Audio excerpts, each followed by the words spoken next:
Hi everyone, कैसे हो आप लोग? आए हो अच्छे होंगे। मेरा नाम है अभिषेक और स्वागत है आप सभी का हमारे यूट्यूब चैनल अभिषेक भैया की पाठशाला में। इसके पहले हमने जो है प्रैक्टिस सेट 6.1 के पूरे जो है क्वेश्चन हमने सॉल्व कर लिया है। अगर आप लोगों ने वो वीडियो अभी तक नहीं देखा है तो सबसे पहले जाके वो वीडियो देखिए। देन आज के वीडियो जो भी है, मतलब आज के क्लास में जो भी पढ़ाया जाएगा उसको कंटिन्यू करिए। आज हम देखने वाले हैं प्रैक्टिस सेट 6.2। तो चलिए बिना देरी किए आज के वीडियो को करते हैं स्टार्ट।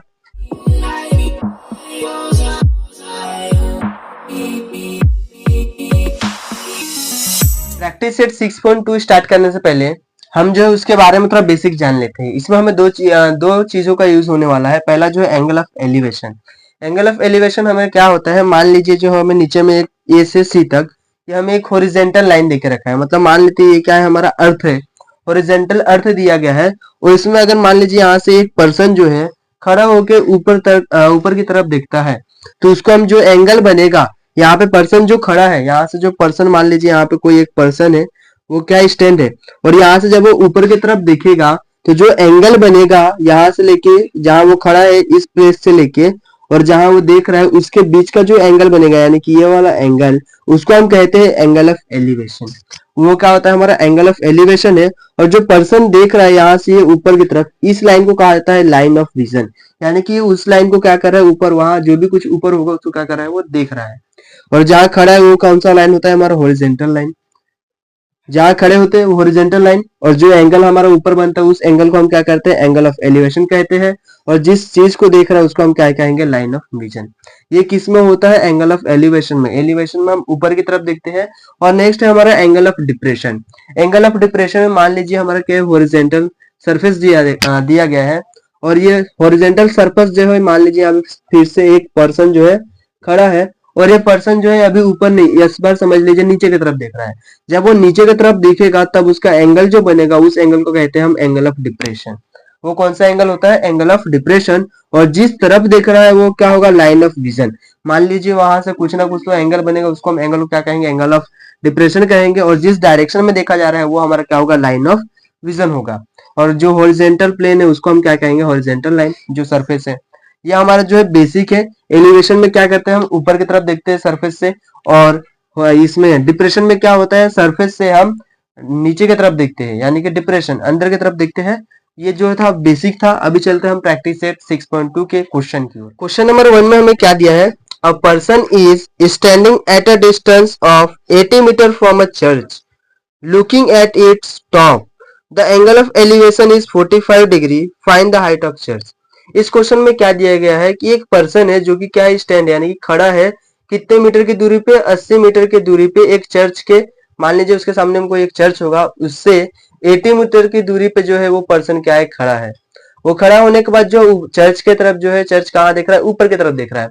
जब ऊपर देख रहा है तो हमारा कौन सा एंगल बनता है, एंगल ऑफ एलिवेशन। तो एंगल ऑफ एलिवेशन जो दिया गया है हमें कितना डिग्री दिया है, 45 डिग्री दिया गया है। और बोला गया है कि वो चर्च की हाइट कितनी है वो हमें क्या करना है, फाइंड करके बताना है। तो चलिए हम सॉल्व करते हैं।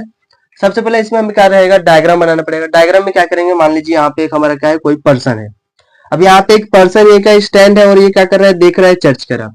ये मान लीजिए पर्सन है, कितने मीटर की दूरी पे खड़ा है, ये 80 मीटर की दूरी पे खड़ा है। किससे, चर्च से। यहाँ पे मान लेते हैं चर्च है, चर्च यहाँ पे दिया गया और चर्च के 80 मीटर की दूरी पे ये जो है इंसान था, जो पर्सन है वो खड़ा है। तो ये चर्च है मान लेते हैं। इसका नाम अगर हम दे देंगे ए बी, तो ए बी हमारा क्या होगा, चर्च हो गया। ये चर्च से हमारा जो इस पर्सन है, पर्सन को हम नाम दे देते हैं सी, कि पर्सन जो है चर्च से कितने दूरी पे खड़ा है, 80 मीटर की दूरी पे खड़ा है। और जो यहाँ पे पर्सन खड़ा है वो किधर देख रहा है, ये चर्च के टॉप पे। टॉप यानी कहाँ, एक तरफ दिखेगा। जब एक तरफ देख रहा है तो वहां पे कौन सा एंगल बन रहा है, एंगल ऑफ एलिवेशन। क्योंकि पर्सन खड़ा है यहाँ पे और देख रहा है ऊपर की तरफ। जब हम ऊपर की तरफ देखते हैं तो कौन सा एंगल बनता है, एंगल ऑफ एलिवेशन। यानी कि एंगल ऑफ एलिवेशन में देख रहा है कितना डिग्री देख रखा है, 45 डिग्री। और बोला क्या गया कि जो हाइट है चर्च की, ये चर्च की हाइट हमें क्या करना है, निकालना है। तो ये वाला क्वेश्चन जो है इजी है सबसे। हमें निकालना क्या है, देखूंगा तो ये जो है एंगल है। अब थीटा है तो ट्रिग्नोमेट्री पढ़ रहे तो एंगल ही आएगा। अब एंगल के सामने का चीज हमें निकालना है और उसका एडजेसेंट साइड देख के रखा है। अपोजिट में क्या बोला, एंगल है, थीटा मान लेते हैं, कुछ थीटा है। थीटा के सामने का क्या होता है, हमारा अपोजिट साइड होता है। तो अपोजिट साइड हमें फाइंड करने के लिए बोला है। और थीटा से जो लग के लाइन होता है, जो साइड होता है, उसको हम कौन सा साइड कहते हैं, एडजेसेंट साइड ये हाइपोटेन्यूज साइड है, लेकिन हाइपोटेन्यूज हमें कुछ दिया है क्या? नहीं, लेकिन एडजेसेंट साइड हमें दिया है और अपोजिट वाला फाइंड करने के लिए बोला है। तो हमारी किसकी प्रॉपर्टी होती है? टेन थीटा की होती है। टेन थीटा का क्या प्रॉपर्टी होता है? ओ बाय ए, यानी कि opposite side upon adjacent side. तो अपोजिट हमें निकालना है, एडजेसेंट हमें दिया है और थीटा दिया है, थीटा की वैल्यू भी दी है टेन थीटा यानी 1045 हम देके रखा है। तो हम क्या करेंगे? सिंपल से यहाँ पे लिख देंगे ए बी क्या है? ए बी हमारा चर्च है। ए बी क्या देके रखा है हमें? इसके बाद हम क्या लिखेंगे? ए बी हमने लिख दिया चर्च है और इसी की डिस्टेंस हमें क्या करना है? हाइट जो है इसके निकालना है, लेकिन हम डिनोट कर रहे हैं कि ए बी क्या डिनोट कर रहा है? चर्च। ठीक है। और पर्सन जो है सी, सी क्या है? हमारे पर्सन है। सी क्या है? पर्सन है। देयरफॉर हम क्या लिख सकते हैं? इन ट्रायंगल, ट्रायंगल हम कंसीडर करेंगे। कौन सा triangle? In triangle A B C. A B C triangle में ये जो एंगल है टेन थीटा, 1045, 1045 की प्रॉपर्टी क्या होती है? Opposite by hypotenuse, sorry adjacent. तो वो बाय ए, यानी कि opposite side upon adjacent side. Opposite side का नाम क्या है? थीटा। थीटा का अपोजिट साइड का नाम क्या है? A B. तो यहाँ पे क्या आ जाएगा? A B. Upon adjacent side का नाम क्या है? B C. तो यहाँ पे हम क्या लिख देंगे? B C. अब नेक्स्ट 1045, 1045 डिग्री हमारा कितना होता है? 1 होता है। 1045 1 होता है, तो यहाँ 1 हो जाएगा। नेक्स्ट ए बी हमें निकालना है, हाइट जो दी है चर्च का, वो चर्च का हमें हाइट निकालना है, कितना लंबा है वो। तो ए बी जैसे को वैसे रह जाएगा। और बीसी, बीसी यानी कि इनका डिस्टेंस था कि चर्च से वो कितने दूरी पे पर्सन खड़ा है, वो हमें वैल्यू देकर रखा है, कितना है? 80 है। तो यहाँ हम क्या लिख देंगे? 80 लिख देंगे। जब 80 यहाँ डिवाइड में ले जाएगा तो कहाँ उसका मल्टीप्लाई हो जाएगा, तो 80 इंटू 1 क्या हो जाएगा हमारा? 80 हो जाएगा। तो सिंपल से लिख देंगे ए बी की वैल्यू हमें कितना मिल गया? 80 मिल गया है। ये किसकी वैल्यू मिली हमें? ए बी की वैल्यू मिल गई। और ए बी हमारे क्या करना था? निकालना था, यानी कि लिख देंगे देयरफॉर द हाइट किसका? ऑफ चर्च, चर्च का जो हाइट है वो कितना है? 80। यूनिट देख लेंगे, यूनिट क्या दिया है? सेंटीमीटर दिया है कि क्या दिया है? देख लेते हैं हम। यहाँ पे मीटर में दिया है, यानी कि 80 मीटर पे है। कितना हो जाएगा इसका? 80 मीटर। इसकी लंबाई जो है कितनी है? 80 मीटर उसकी हाइट है। यह हमारा पहला क्वेश्चन था और बहुत इजी क्वेश्चन था। इसमें हमने क्या किया? बस 1045 लगाया, जो एंगल दिया था। और हमेशा याद रखना है, इस जो प्रैक्टिस सेट 6.2 में जो भी ये एंगल दिए होंगे वो हमारा 10 का ही होगा, यानी कि 10 का ही ये वैल्यू दिया रहेगा। 10 क्योंकि अपोजिट और एडजेसेंट ये किसकी प्रॉपर्टी होती है? 10 का रेशो होता है अपोजिट बाय एडजेसेंट। तो ये जो है हमेशा 10 का ही दिया रहेगा।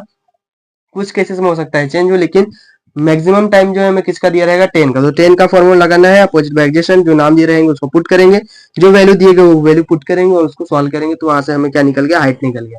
अभी चलते हैं हम नेक्स्ट क्वेश्चन नंबर 2 में हमें दिया है from the top of lighthouse, lighthouse के टॉप से an observer looking at the ship make angle of depression 60 degree. एक जो है लाइट हाउस दिया है, लाइट हाउस के ऊपर से जो है एक इंसान क्या कर रहा है? नीचे देख रहा है। तो नीचे देखेंगे तो हमारा एंगल कौन सा बनता है? Angle of depression. तो एंगल ऑफ डिप्रेशन बन रहा है कितने डिग्री का? 60 डिग्री का बन रहा है। If the height of a light house, इसमें जो है हमें हाइट देकर रखा है, कितना देकर रखा है लाइट हाउस का? 90 metre. Then find how far the ship is from the light house. तो कितना दूरी पे सीप जो है ये हमें क्या करना है? फाइंड करके दिखाना है। सबसे पहले इसके बेस पे जो दिया गया उसके बेस पे हमें क्या बनाना पड़ेगा? डायग्राम बनाना पड़ेगा। पहले हमें क्या बोला है? टॉप, यानी कि एक लाइट हाउस है, हम मान के चलेंगे ये हमारा क्या है? मान लेते हैं एक लाइट हाउस है। ये लाइट हाउस के टॉप पे इसका नाम देते हैं हम ए, और ये हो जाएगा हमारा बी। ये टॉप पे है, यानी कि यहाँ पे क्या होगा? सरफेस होगा, कुछ ना कुछ ये सरफेस होगा। ये टॉप पे बनना, जो भी इंसान हो क्या है? खड़ा है। यहाँ से क्या कर रहा है? वो नीचे की तरफ देख रहा है। नीचे किसको देख रहा है? सीप को। तो सीप देगा, मान लेते हैं यहाँ पे क्या होगा? सीप होगा, जिसको हम नाम देते हैं सी। तो यहाँ से लेके ये सीप से लेके, यानी कि ये पॉइंट सीप, और ये जो है लाइट हाउस, ये लाइट हाउस से लेके सीप की कितनी दूरी है ये हमें क्या करना है? फाइंड करना है। तो उसको हम क्या ले लेंगे? एक्स ले लेंगे। किसको? यहाँ से डिस्टेंस यहाँ तक, यानी कि लाइट हाउस से लेके सीप तक का जो भी डिस्टेंस होगा उसको हम क्या मान ले रहे हैं? एक्स मान ले रहे हैं। और लाइट हाउस का जो है हाइट वो हमें देके रखा है, कितना देके रखा है? 90 मीटर देके रखा है। और उसके बाद बोला है कि जो ए है जब वो नीचे की तरफ देख रहा है, डिप्रेशन जब एंगल बन रहा है तो कितने डिग्री का बन रहा है? 60 डिग्री के। तो ये एंगल कितने का हो गया? 60 डिग्री का एंगल हो गया। और यहाँ पे हम एक नाम देते हैं, इसका नाम दे देते हैं हम कुछ भी एम दे देते हैं। ये नाम हो गया इतना। और यहाँ पे जो है डिग्री हमारा कितने का बनेगा? 90 का। और हमें निकालना क्या है? ये एंगल निकालना है। तो सबसे पहले हम क्या करेंगे? अगर इस डायग्राम को देखेंगे तो सबसे पहले हम लिख लेते हैं। क्या लिखेंगे? कि ये ए और बी, ए बी हमारा क्या है? ये लाइट हाउस है। ए बी को हम क्या डिनोट करें? Light house. A B light house है। सी हमारा क्या है? सीप है। सी को हम क्या मानेंगे? हमारा सीप है। उसके बाद बी और सी, बी सी क्या डिनोट कर रहा है, यानी कि कह सकती एक्स जो है, एक्स क्या है, ये डिस्टेंस है, ये क्या है, डिस्टेंस है, कहां से कहां तक, फ्रॉम लाइट हाउस टू सीप, सीप से लेके लाइट हाउस की दूरी जो है क्या है, एक्स है, और ये हमें क्या करना है, निकालना है। तो अगर आप लोग देखोगे तो 60, यहाँ पे 60 और ये वाला एंगल दोनों अगर हम देखेंगे, इसको मान लेते थोड़ा सा एक्सटेंड करेंगे ये वाली लाइन को, हॉरिजॉन्टल वाले को, तो ये लाइन और ये लाइन, इसको आगे और थोड़ा ऐसा एक्सटेंड कर लेते हैं, इसको और एक्सटेंड कर लेते हैं, इसको ऐसे आगे एक्सटेंड कर लेंगे, ऐसा आगे एक्सटेंड कर लेंगे, तो आप लोग देखोगे तो ये लाइन और ये लाइन दोनों पैरेलल हो गए, यानी कि एम वाली लाइन और बी सी वाली लाइन, ये दोनों क्या हो गए, पैरेलल हो गए, और ए सी जो है उसका क्या लग रहा है, ट्रांसवर्सल। अगर आपको कभी भी ऐसा दो पैरेलल लाइन दिया जाता है और उसका कोई ट्रांसवर्सल आ जाता है, तो ये वाला एंगल और ये वाला एंगल कौन सा एंगल हो जाता है, अल्टरनेट एंगल। तो ये वाला एंगल और ये वाला जो एंगल, ये कौन से एंगल हो जाएंगे, अल्टरनेट एंगल हो जाएंगे। तो इस एंगल का नाम लिखेंगे तो क्या हो जाएगा, एंगल एम ए सी, ये किसके साथ कॉन्ग्रुएंट हो जाएगा, ये किसके बराबर है, ये एंगल का नाम क्या हो जाएगा, ए सी बी के बराबर, एंगल ए सी बी के बराबर, यानी कि कितने डिग्री का होगा, 60 डिग्री का होगा। क्यों, यहाँ पे लिखेंगे रीजन में, ये क्या है, अल्टरनेट एंगल है, ये अल्टरनेट एंगल है, तो अल्टरनेट हो गया। अब हमने बता दिया कि ये डिग्री कितने का हो गया, 60 का हो गया। लेकिन आप लोगों को पता है ये 60 हो गया, 90 हो गया, और हमारा ट्रायंगल जो है हमारा कितने डिग्री का होता है, 180 डिग्री। ये 60 डिग्री हो गया, ये 90 डिग्री होता है, बचा कितने डिग्री का है वाले ट्रायंगल में, 30 डिग्री। तो ये पार्ट जो है कितने का हो जाएगा, 30 डिग्री का हो जाएगा। देयरफॉर यहाँ पे लिखेंगे एंगल ए बी सी कितने डिग्री का है, 90 डिग्री का है। देयरफॉर ए बी सी 90 हो गया, तो एंगल ए कितने का हो जाएगा, बी ए सी, ये कितने डिग्री का हो जाएगा, 30 डिग्री का। रीजन में क्या लिखेंगे, तो 30 60 90, 30 60 90 थ्योरम होता है हमारा, तो यहाँ पे लिख देंगे 30 60 90 थ्योरम ले लेंगे, ये क्या हो जाएगा, 30 60 90 थ्योरम है। अब ये होने के बाद अब हमें सभी वैल्यू पता चल गया, हमें निकालना क्या है कि एंगल, ये डिस्टेंस जो है बी से लेकर सी तक, उसका डिस्टेंस कितना है, ये हमें नहीं लिखना है, सब ड्रॉ नहीं करना है, बस समझने के लिए हमने किया था, इसको हम इरेज कर देते हैं, ये बस हमें समझने के लिए किया था, पेपर में ऐसे भी चीजें नहीं करना है। ये हो गया इतना। इसके बाद हम क्या करेंगे, क्वेश्चन में हमें क्या देकर रखा था, ये 60 किसकी वैल्यू थी, हमें क्वेश्चन में दिया था कि डिप्रेशन जो पर्सन देख रहा है नीचे की तरफ, तो डिग्री कितनी का बन रहा है, 60 डिग्री का, यानी कि 60 डिग्री इस ट्रायंगल में देखेंगे तो 60 डिग्री के सामने में क्या है, अपोजिट, ये हमें देके रखा है। और निकालने के लिए क्या बोला, एडजेसेंट, यानी कि सेम क्या है, पिछले क्वेश्चन के समान है हमारा, उसमें क्या बोला था, अपोजिट निकालना था और एडजेसेंट देके रखा था। लेकिन इस क्वेश्चन में हमें एडजेसेंट क्या है निकालना है, और अपोजिट हमें क्या है देके रखा है। तो सेम हम क्या लिख देंगे उसी के समान, 10 60 degree is equal to O by A, यानी कि अपोजिट बाय एडजेसेंट। अपोजिट वाले का नाम क्या है, 60 का, ए बी, तो यहाँ पे क्या आ जाएगा, ए बी, और एडजेसेंट वाले का नाम क्या है, यहाँ पे बी सी, तो यहाँ पे क्या आ जाएगा, बी सी। नेक्स्ट स्टेप में करेंगे तो 10 60 है, और 10 60 हमारा क्या होता है, √3, तो यहाँ पे लिख लेंगे √3 is equal to A B, A B हमारा क्या है 90 है, तो ए बी की जगह पे हम लिख देंगे 90, और अपन में क्या है बीसी, और बीसी को हमने क्या लिया है, जो डिस्टेंस है बीसी, इसके जगह हमने क्या लिया एक्स, तो जहां बीसी है वहां पे क्या आ जाएगा, हमारा एक्स आ जाएगा। अब एक्स की वैल्यू निकालना है, तो एक्स चला जाएगा √3 की जगह पे, तो यहाँ पे √3 पे चला गया, ये 90 जैसे का ऐसा, और ये √3 जो है कहाँ आ जाएगा, एक्स ने उसकी जगह ले लिया, तो जगह √3 किसका जगह लेगा, एक्स का, तो यहाँ पे √3 आ जाएगा। नेक्स्ट स्टेप पे करेंगे तो कितना हो जाएगा, 90 अपॉन √3 की जो है वैल्यू होती है, कितनी वैल्यू होती है, 1.73, ये वैल्यू जो होती है फिक्स वैल्यू होती है √3 की, 1.73 होता है, ये हमें याद करना पड़ेगा, ये वैल्यू हमें याद रखना पड़ेगा, ठीक है।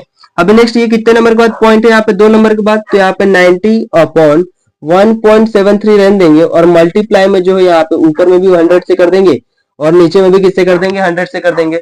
जब इसको मल्टीप्लाई करेंगे तो x इक्वल टू कितना हो जाएगा, 9000 अपॉन में जब इसको मल्टीप्लाई करेंगे तो कितना हो जाएगा, 173। जब हम यहाँ पे जो है 9000 को 173 से डिवाइड करेंगे तो हमारा आंसर कितना आएगा, 52.02। ये आप लोग डिवाइड करके देखिएगा, इतना आंसर आएगा। और एक्स हमारा क्या था, डिस्टेंस बिटवीन कहां से कहां तक, फ्रॉम सीप टू, डिस्टेंस था कहां से, फ्रॉम लाइट हाउस टू सीप, तो हमने निकाल दिया। वहां पर सेंटेंस लिख दीजिएगा, the distance from light house to ship is, जो भी दिया है 52.02, मीटर में होगा तो मीटर, या सेंटीमीटर में होगा तो सेंटीमीटर। यहाँ पे हमारा क्वेश्चन नंबर 2 जो है एंड हो गया। अभी चलते हैं हम नेक्स्ट क्वेश्चन नंबर 3 में हमें दिया है, 2 building are facing each other. ये मान लीजिए बिल्डिंग है, दोनों क्या है, आमने सामने है, ठीक है, एक दूसरे का फेस जो है एक तरफ है इनका, ठीक है। इसके बाद बोला है on a road with 12 metre. ये जो बिल्डिंग है वो कहाँ है, रोड की तरफ है, जिनका विड्थ कितना देके रखा है 12 मीटर की दूरी पे ये दोनों बिल्डिंग है। ठीक है, इतना होने के बाद क्या बोला उसने नेक्स्ट स्टेप में, from the top of first building, जब टॉप ऑफ फर्स्ट बिल्डिंग के टॉप से जब देखते हैं तो क्या हो रहा है, building which is a 10 meter high, the angle of elevation of a top of the second building is found to be 60 degree. क्या बोला गया, जब फर्स्ट बिल्डिंग है इसके ऊपर जब देखते हैं टॉप से किसके तरफ, सेकंड बिल्डिंग के टॉप के तरफ, तो कितने डिग्री का एंगल बनता है, 60 डिग्री।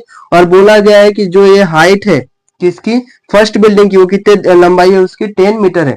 देन हमें फाइंड करने के लिए क्या बोला है कि सेकंड बिल्डिंग की हाइट निकालो। तो इसको हम क्या करेंगे, सिंपल सा सॉल्व करेंगे। जो हमें दिया गया है सबसे पहले, इन ट्रायंगल, ट्रायंगल का नाम ले लेंगे एबीसी। एबीसी ट्रायंगल में एंगल ए कितने डिग्री का देकर रखा है, एंगल ऑफ एलिवेशन बोला था 60 डिग्री का। एंगल बी कितने का देकर रखा है यहाँ पे, 90 डिग्री का। देयरफॉर एंगल सी कितने डिग्री का होगा, 30 डिग्री का, क्योंकि एक ट्रायंगल जो हमारा कितने डिग्री का होता है, 180 डिग्री। यहाँ पे 60 हो गया, 90 हो गया, तो बचे कितने डिग्री है, 30 डिग्री। तो 30 डिग्री एंगल सी हो जाएगा। यहाँ पर रीजन नहीं देगी क्या, कि बाय 30-60-90 थ्योरम, 30-60-90 थ्योरम की वजह से ये हो गया। देयरफॉर हम क्या कहेंगे कि हमारी ये जो है ए बी के बराबर ये क्या है, ईडी। और तो हमारा ए बी के बराबर, ए के बराबर भी क्या हो जाएगा, बी डी। तो ये जितना है ए बी कितना हो जाएगा, 10। ये 12 है तो ये 12, ये 10 है तो ये 10। देयरफॉर हम क्या लिखेंगे कि क्वाड्रिलेटरल, क्या नाम है इसका, A B D E, A B D E is a rectangle. A B D E क्या है, रेक्टेंगल है।